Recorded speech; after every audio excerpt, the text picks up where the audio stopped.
Buku hitam itu kubuka lagi di meja apartemen. Jam 1 dini hari. Sampul kulitnya sudah lemas, tapi isinya bikin tulang punggungku tegak. Tinta biru. Tulisan tangan bapak.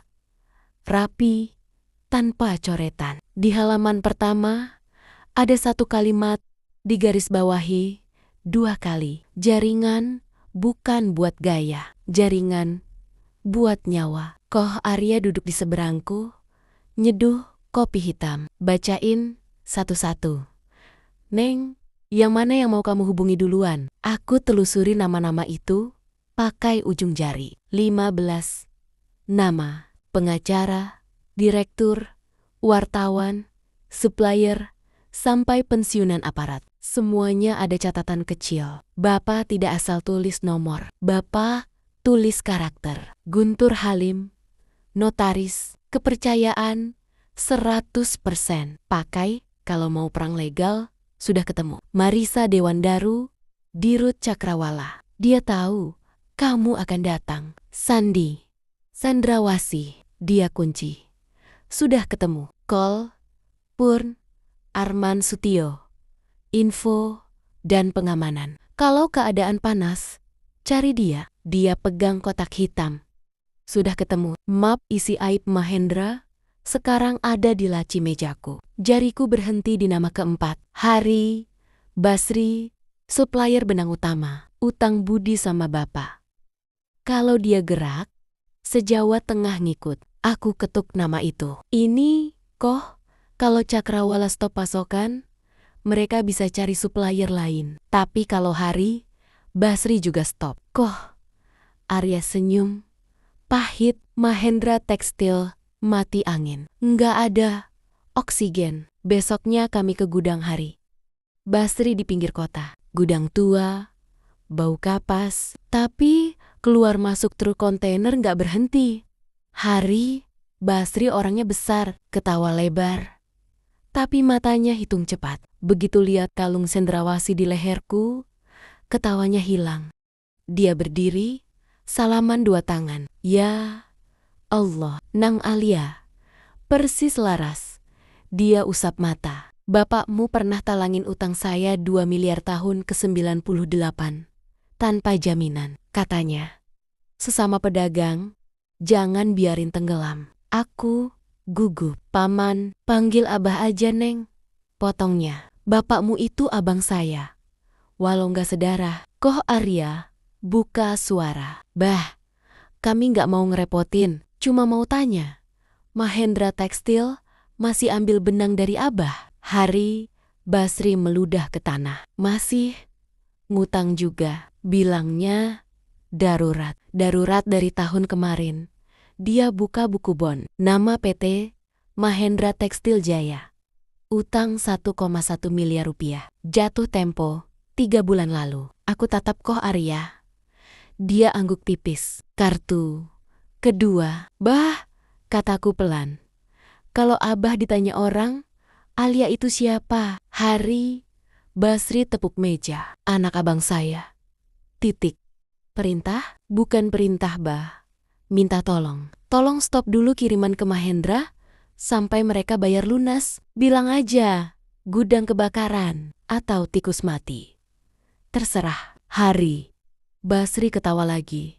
Kali ini keras. Abah lebih kreatif, Neng. Abah bilang aja, Cendrawasih lewat, semua stop. Mereka nggak bakal ngerti. Tapi kita ngerti. Dia angkat telepon langsung di depanku. Yanto, stop semua PO Mahendra Tekstil. Alasan, bilang aja audit, sampai ada konfirmasi dari saya pribadi. Tutup.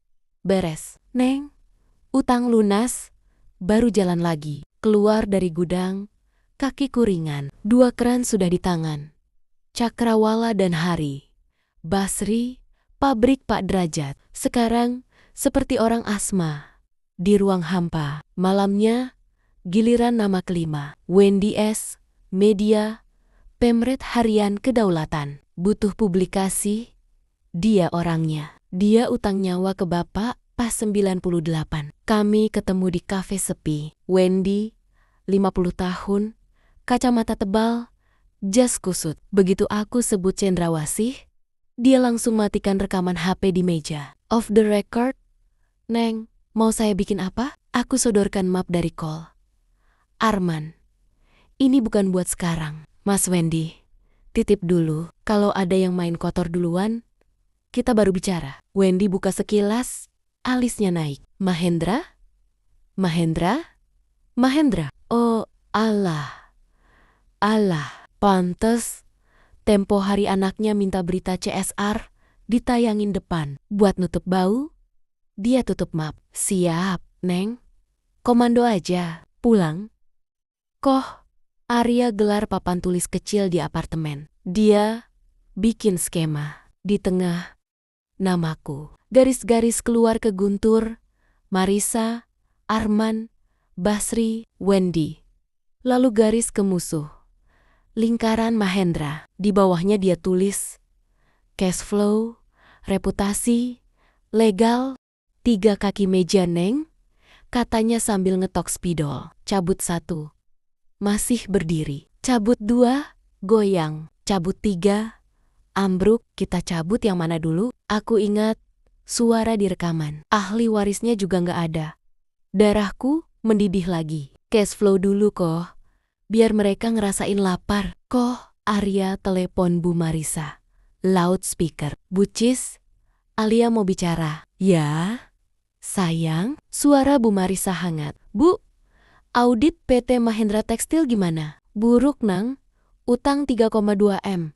Nggak ada itikat bayar, malah minta diskon. Aku tarik napas. Stop pasokan Bu. Hari ini alasan hasil audit. Surat resmi aja. Hening 2 detik. Lalu siap, direktur. Direktur. Kata itu nyangkut di telinga. Aku bukan anak bawang lagi. Siangnya HP Koh Arya bunyi. Nomor Bagas. Dia sodorkan ke aku. Aku angkat. Pakai speaker. Alia, ini Mas Bagas. Kamu di mana? Kenapa PO benang kita ditolak? Cakrawala juga kirim somasi. Ada apa ini? Suaranya panik. Aku lihat Koh Arya. Dia angguk. Ukurannya kamu yang nentuin. Mas, jawabku datar. Aku nggak tahu urusan PO. Aku cuma Alia yang kemarin kamu diemin waktu disiram soto. Kalau ada masalah perusahaan, tanya pengacaramu. Le, jangan gini. Ibu drop, pabrik bisa stop. Karyawan, demo. Kamu? Tega, tega.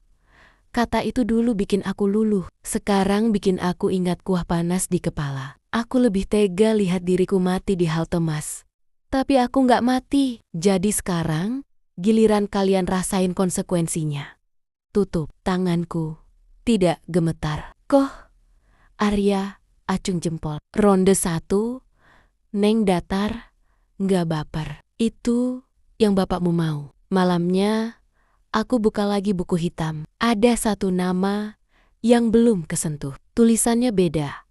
Pakai pulpen merah. Kalau semua jalan buntu, baru hubungi ini. Dia bukan teman dia Algojo. Pakai hanya kalau kamu siap mati juga. Namanya Jenderal Purnawirawan. Suryo, Garda. Tidak ada nomor, cuma alamat. Rumah kayu lereng merbabu. Bawah Cendrawasih. Aku tutup buku keras-keras. Belum. Aku belum siap mati. Aku baru siap hidup. Sebelum tidur, aku tulis di papan tulis Koh Arya. Di bawah skema, aturan. Main Cendrawasih. 1. Jangan pukul duluan. 2. Pukul pondasi. Bukan orang. Sri, kasih jalan pulang. Tapi kuncinya kita pegang. Koh Arya baca. Lalu tambah 1 baris pakai spidol merah. 4. Kalau mereka sentuh kamu lagi, semua aturan batal. Aku foto papan itu jadi wallpaper HP. Biar setiap buka HP, ingat di kaca balkon, pantulanku sudah pakai blazer, rambut digelung, kalung Cendrawasih sembunyi di balik kemeja. Dari luar aku kelihatan karyawan biasa. Di dalam, aku pegang 3 keran.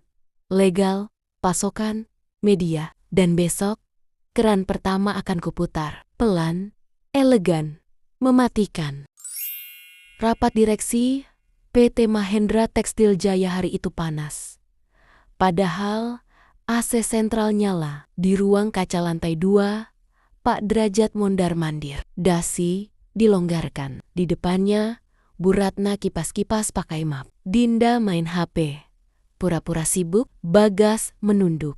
Seperti biasa, PO benang dari hari, Basri ditolak. Alasan audit. Cakrawala kirim somasi. Minta pelunasan 3,2 miliar dalam 7 hari atau pasokan stop permanen. Lapor manajer keuangan. Pak Toto, dengan suara bergetar, gudang kita cuma cukup produksi 5 hari lagi. Setelah itu, mati. Gebrak Pak Derajat. Hubungi itu, Marisa. Bilang, saya mau bicara. Kita sudah langganan 20 tahun. Sudah, Pak. Bu Marisa bilang, keputusan sudah di tangan pemegang saham mayoritas. Beliau cuma eksekutor. Bu Ratna mendelik. Pemegang saham? Dari kapan Cakrawala punya pemegang saham baru? Bukannya itu punya. Pintu ruang rapat diketuk. Sekretaris muda masuk, wajah pucat. Pak, Bu, dari Cakrawala. Sudah datang. Katanya mau mediasi langsung. Biar cepat selesai. Pak Derajat, benarkan jas. Suruh masuk. Akhirnya mereka ngerti siapa yang pegang pasar di sini. Pintu dibuka lagi. Masuk 4 orang. Paling depan Bu Marisa. Anggun dengan map merah. Di belakangnya Pak Guntur Halim, Kolpurn, Arman, dan Koh Arya Wibisono. Bu Ratna mengernyit. Toko Mas, ngapain dia di sini? Belum sempat ada yang jawab, Bu Marisa melangkah ke kepala meja. Dia tidak duduk. Dia berdiri, lalu menoleh ke pintu. Silakan, Bu Direktur. Seisi ruangan menoleh. Masuk seorang perempuan. Blazer hitam, rok span, rambut digelung rapi. Heelsnya pelan, tapi tiap langkah seperti palu. Di lehernya, kalung tidak kelihatan. Tapi mata itu yang bikin Dinda spontan menjatuhkan HP-nya. Prank. Alia. Aku berhenti di tengah ruangan. Kupandangi satu persatu. Bagas yang wajahnya seputih kertas. Bu Ratna yang kipasnya berhenti di udara. Pak Derajat yang dasinya seperti mencekiknya sendiri. Dan Dinda yang mulutnya terbuka tapi tidak ada suara. Bu Marisa angkat suara. Jelas dan dingin. Perkenalkan, pemegang saham mayoritas PT Cakrawala Niaga 67%. Sekaligus Direktur Utama baru kami, Ibu Alia Prasetya. Hening yang bisa kau iris pakai silet. Pak Derajat jatuh terduduk di kursinya. Alia Prasetya? Aku taruh map biru di meja. Geser pelan ke depannya. Selamat pagi, Pak Derajat, Bu Ratna, Dinda, Mas Bagas. Suaraku datar, tidak ada getar. Hasil latihan sebulan sama Koh Arya. Saya kesini bukan sebagai mantan menantu. Saya kesini sebagai pemilik perusahaan yang 8 bulan tidak kalian bayar. Bu Ratna berdiri, tapi lututnya gemetar. Bohong. Kamu itu pemalas. Mana mungkin. Mandul, boros, numpang hidup. Aku sambung kalimatnya. Saya hafal, Bu. Direkam juga di sini. Aku ketuk map. Isinya flash disk rekaman makan malam itu. Hadiah dari satu art yang dayam-dayam sakit hati. Tapi hari ini kita bahas utang, bukan masa lalu. Koh Arya buka laptop. Proyeksikan ke layar ruang rapat. Laporan piutang PT Mahendra Tekstil Jaya Tripia 2020 curibu ke 3.210.500.000. Status macet. Catatan diberi kelonggaran karena relasi dengan almarhum Darsono Prasetya. Pak Guntur buka suara berat dan legal. Saya notaris yang pegang akta pendirian Cakrawala. Dan saya juga yang pegang wasiat Darsono Prasetya. Almarhum berpesan, kalau ahli warisnya muncul, semua kebijakan kembali ke ahli waris. Dan ahli warisnya ada di sini. Kok? Arman melipat tangan di dada. Tidak ngomong. Tapi kehadirannya bikin dua satpam di luar pintu berdiri tegak. Dinda akhirnya bersuara. Melengking. Ini nggak adil. Pasti kalian jebak kita. Mana ada orang miskin tiba-tiba jadi. Jadi, apa Dinda? Potongku. Aku melangkah ke dekatnya. Bau parfumnya sama seperti malam dia siram aku. Jadi, direktur? Jadi, pemilik. Kamu benar, kedengarannya tidak adil. Sama tidak adilnya dengan kuah soto di kepala perempuan yang lapar. Dinda mundur sampai ke pentok dinding. Aku balik ke kepala meja. Saya kasih dua opsi, Pak Derajat, profesional. Aku geser kertas pertama. Opsi 1. Lunasi 3,2 M dalam 7 hari. Pasokan jalan lagi. Kita bisnis seperti biasa. Kertas kedua. Opsi 2. Tidak sanggup bayar. Cakrawala tarik semua bahan baku di gudang kalian sebagai sita jaminan. Sesuai kontrak pasal ke-9. Pabrik stop. Kontrak buyer Jepang batal. Penalti 5 M. Silakan. Pak Derajat remas kertas itu. Kamu mau hancurin kami? Hah? Darah daging sendiri? Aku tatap dia lurus. Darah daging saya? Yang mana Pak? Yang ngunci pintu waktu hujan? Yang bilang ahli warisnya nggak ada? Atau yang diem waktu saya diguyur soto? Bagas akhirnya angkat muka. Alia, aku angkat tangan. Bu Marisa lanjut. Sesuai arahan Bu Direktur, mulai pukul 12 hari ini, semua pengiriman ke Mahendra Tekstil kami hentikan. Armada sudah kami tarik dari gudang Bapak jam 6 pagi tadi. Mohon dicek. Pak Derajat langsung telepon kepala gudang. Terdengar teriakan di seberang. Gimana bisa truk keluar semua? Tahan, atas perintah pemilik barang. Pak, jawab suara di telepon. Terdengar serungan. Kami cuma ekspedisi. Telepon dibanting. Pak Derajat napasnya ngos-ngosan. Bu Ratna maju ke aku.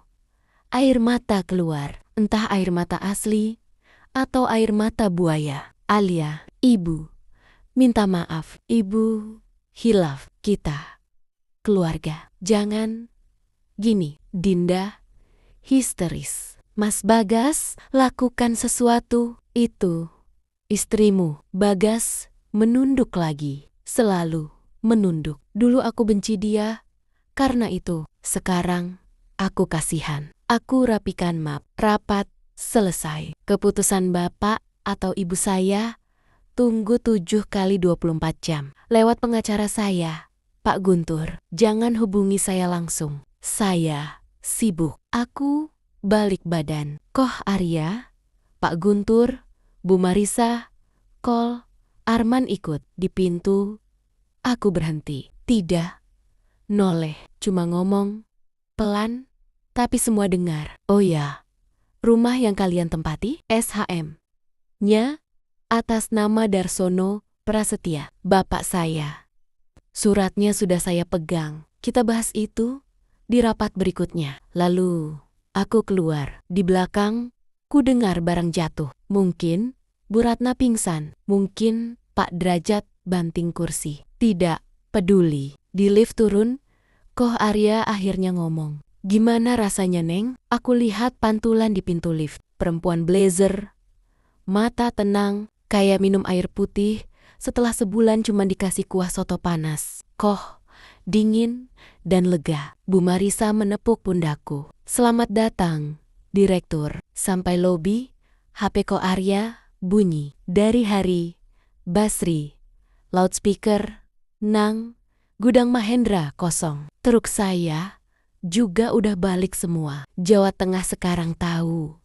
Cendrawasih sudah terbang. Aku masuk mobil, tidak noleh ke atas. Biar mereka lihat punggungku saja. Punggung yang dulu basah kuah soto. Sekarang dilapisi blazer.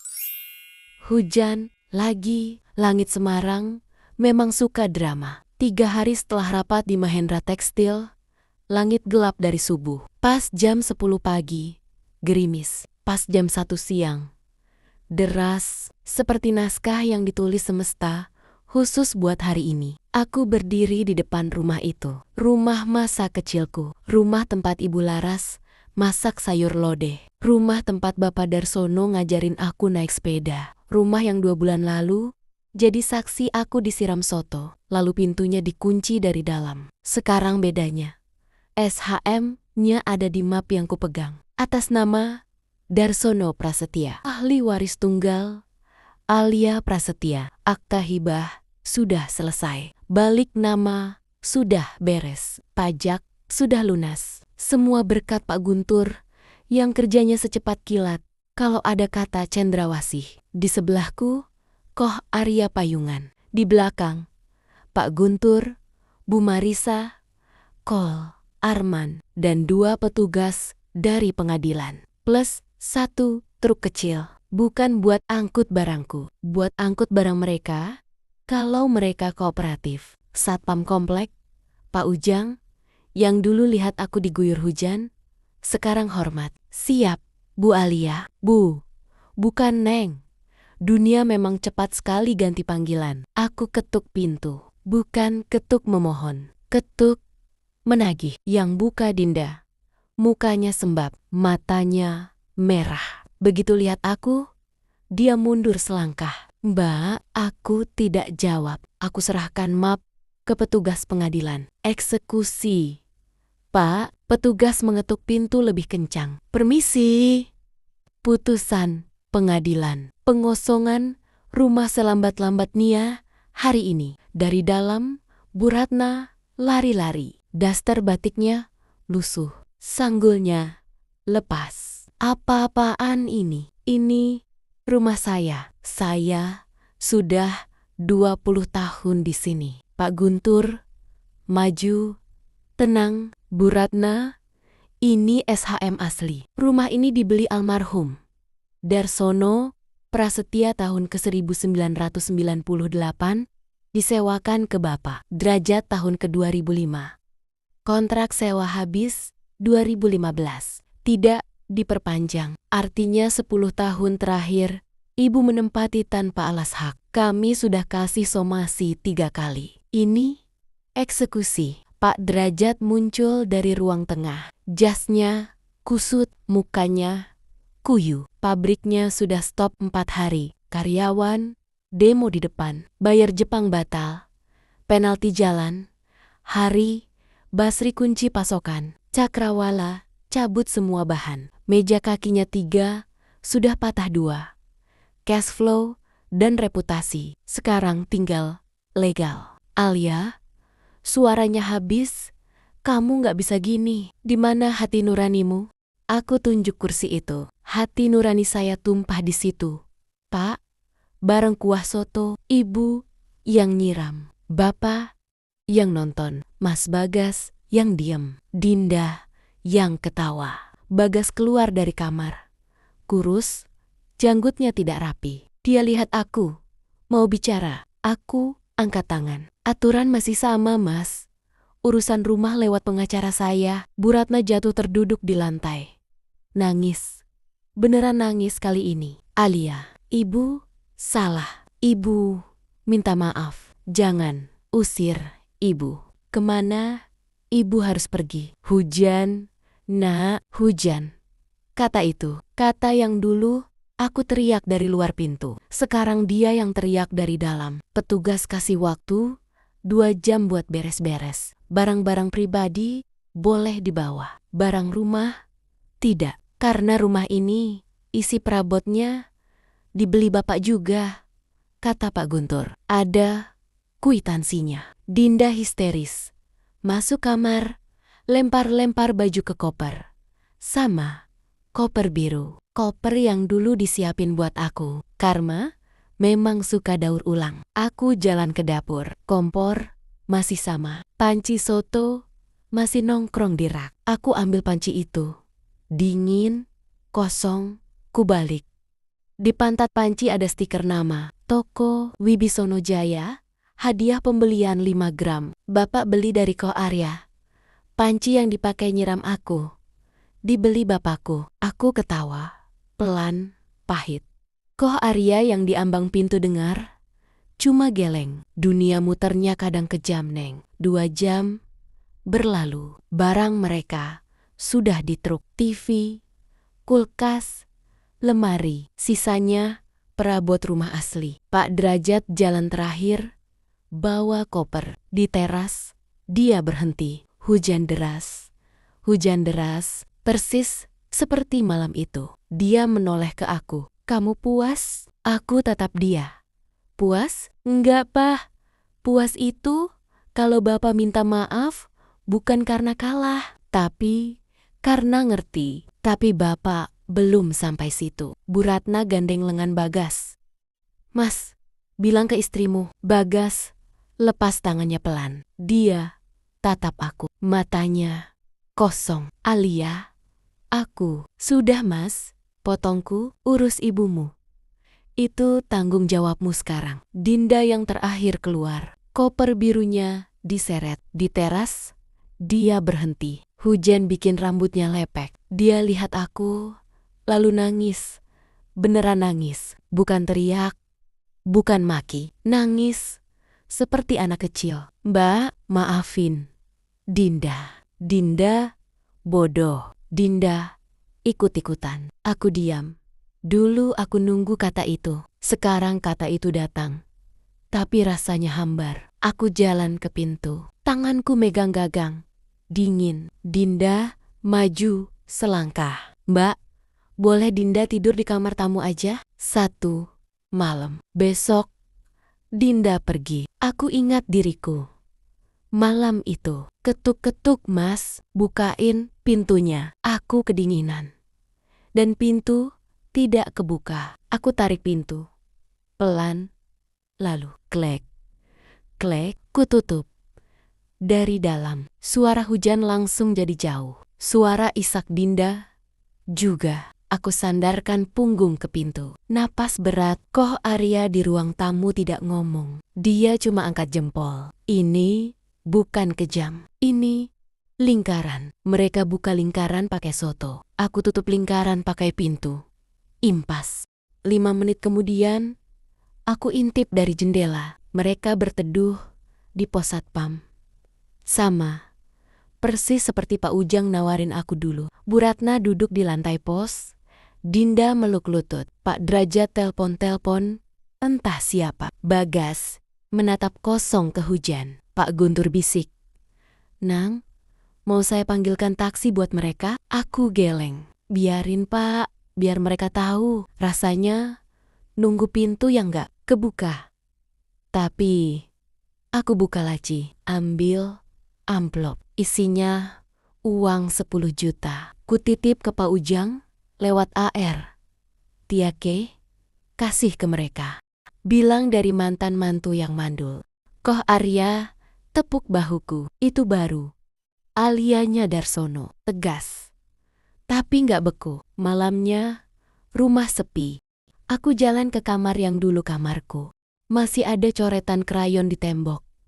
Gambar Cendrawasih. Aku yang gambar, umur 6 tahun. Ibu yang beliin krayonnya. Aku rebahan di lantai, bukan di kasur. Biar ingat rasanya tidur di ubin dingin. Di meja, buku Cendrawasih kubuka. Ku tambah catatan. 14 Mei tahun 2026. Rumah kembali. Mereka diusir. Pas hujan, Dinda minta maaf. Pintu kututup. Lingkaran selesai. Catatan. Balas dendam itu manis cuma 5 menit. Sisanya hambar. Yang bikin kenyang, ternyata pas lihat rumah Bapak bersih lagi. Aku tutup buku. Di luar, hujan reda. Besok, kaki meja ketiga. Reputasi call. Arman sudah bisik. Data siap, tinggal komando. Tapi malam ini cukup. Cukup untuk Alia yang dulu tidur di halte. Aku peluk guling. Bisik ke langit-langit. Pak, Bu, rumahnya sudah Alia rebut balik. Maaf, pintunya kututup keras. Biar mereka dengar. Angin masuk dari jendela. Dingin, tapi di dada hangat. 3 minggu setelah hujan itu.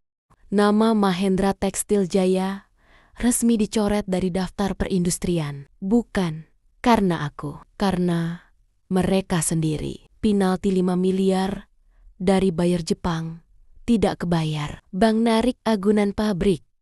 Hari Basri tagih utang 1,1 miliar ke pengadilan. Karyawan yang di PHK lapor ke Disnaker. Call. Arman tidak perlu keluarin kotak hitam. Mereka roboh sendiri. Begitu 2 keran ditutup. Bahan baku dan uang. Yang bikin roboh terakhir adalah nama. Dan itu aku yang putuskan. Pagi ini kantor harian kedaulatan. Wendy menyambutku dengan kopi dan koran yang belum naik cetak. Headline-nya sudah layout. Mahendra Tekstil terjerat utang. Dugaan markup terbongkar. Mantan pemilik rumah akui usir ahli waris saat hujan. Di bawahnya foto, bukan foto Pak Derajat. Foto panci soto, simbolik kiriman art yang dulu diem, sekarang bicara. Wendy menatapku. Teken ini, Neng. Besok naik cetak. Lusa Mahendra, tinggal nama di batu nisan. Aku pegang pulpen. Tinta hitam, tinggal gores, selesai. Dinda, Bu Ratna, Pak Derajat, Bagas, nama mereka akan jadi arang di mulut kota. Koh Arya di sebelahku diam. Sejak bab 5, dia cuma kasih satu pesan. Kalau mereka sentuh kamu lagi, semua aturan batal. Mereka sudah tidak sentuh aku. Mereka bahkan sudah sujud. Tadi malam, Bagas kirim video. Bu Ratna di rumah kontrakan petak, sesak napas, oksigen tabung, Dinda nangis di pojok. Pakai daster lusuh. Pak Derajat kurus, matanya cekung. Di video, Bagas bicara ke kamera. Alia, ibu mau minta maaf langsung. Boleh kami ketemu? Sekali aja. Setelah itu, kami pergi dari kota ini. Kami janji. Aku taruh pulpen. Mas Wendy, tunda dulu. Wendy kaget. Neng, ini momennya. Sekali pukul, tamat. Aku tahu. Aku berdiri. Tapi Bapak pernah tulis. Ini buat kamu punya pilihan. Jangan buat hancurin dirimu sendiri. Kalau berita ini naik, aku menang. Tapi Alia yang di halte itu, dia bakal mati beneran. Diganti Alia yang doyan darah. Koh Arya senyum tipis. Pertama kali setelah rapat keran. Akhirnya Neng ngerti. Bedanya kuat sama kejam. Aku pamit dari kantor Wendy. Korannya batal naik. Sebagai gantinya, aku minta 1 kolom kecil di halaman. Judulnya, Yayasan Laras Prasetya, dibuka, rumah aman untuk perempuan korban RT. Sore itu, kontrakan petak di pinggir rel. Aku datang sendiri, tanpa Koh Arya, tanpa pengacara. Cuma bawa payung dan amplop. Hujan, rintik, seolah langit tahu. Ini adegan penutup. Pintu dibuka Dinda. Dia langsung jatuh terduduk. Mbak, aku masuk. Bau minyak angin dan lembab. Bu Ratna di kasur tipis, selang oksigen di hidung. Pak Derajat di kursi plastik. Bagas berdiri, kaku. Tidak ada yang berani bicara duluan. Jadi, aku yang mulai. Saya kesini bukan mau nagih, bukan mau ngusir. Kalian sudah terusir oleh perbuatan sendiri. Bu Ratna, coba duduk. Napasnya berat. Alia, ibu. Aku angkat tangan. Bu Ratna, simpan tenaga ibu. Saya cuma mau bilang 2 hal. Aku keluarkan surat dari amplop. Bukan somasi. Akta.